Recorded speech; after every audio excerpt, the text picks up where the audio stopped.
Good afternoon. Welcome to another one of these. In fact, this is kind of a repeat or a replacement of the tape I did earlier, which I won't bore you with, but this is for the Substack and the YouTube. So I don't need to do my opening gambit, but I will, which was so many, well, a few, and it only takes a couple of people to annoy me, giggled at the fact that I got the Dortmund thing wrong. I thought we were going to get battered, and we didn't. And this aged like milk. And the only reason I'm sharing this because the punchlines, it's okay, is that if you want to really up and turbocharge your I'm the cleverest guy in the room routine, go into a bookmaker's, and when you see a guy screwing up one of his betting slips and throwing it on the floor, laugh at him. And when you regain consciousness, you come to in A&E. You might want to ponder how clever you actually are. Dortmund, I thought, were pretty abject. Obviously, getting a red card early on didn't do them any favours. But I think, and I gotta say it because it's what I say, is what I think, that we have a lot of narcissistic psychopaths in our squad, and a lot of players that will turn it on when they feel like it. I've discussed with within the Three Amigos thing that I don't have any time for what players think, feel, or otherwise. I demand actions, deeds, not words. And so you can keep all of your Instagram posts and all of your go and impress the children. This is a strictly over 12-year-olds channel, and I'm sorry if that offends anybody. Moving on. Burnley are up next. We play them away.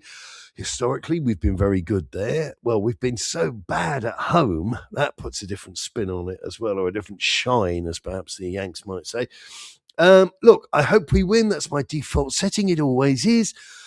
But I don't trust us. I simply don't trust us. We're 40% likelihood with a bookmaker I saw this morning of beating Burnley. Hooray, hurrah.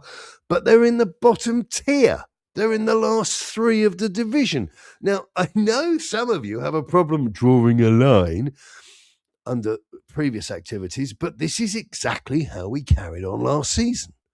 We beat people that were rubbish, and then we struggled, and then we ended up at the bottom of the division. So, no, I wouldn't suggest you bet on us beating Burnley because the bookmakers won't give you much money, depending on how much you put down, but proportionately, it'll be small beans. And equally, I wouldn't get too excited if we walk away from there doing 6-0.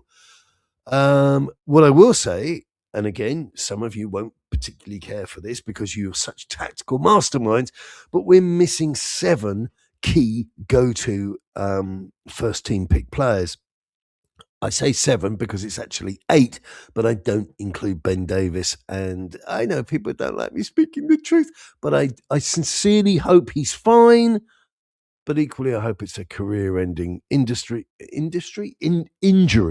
because I've had enough of him. And we need to wean ourselves off of people that aren't actually very good but are around forever.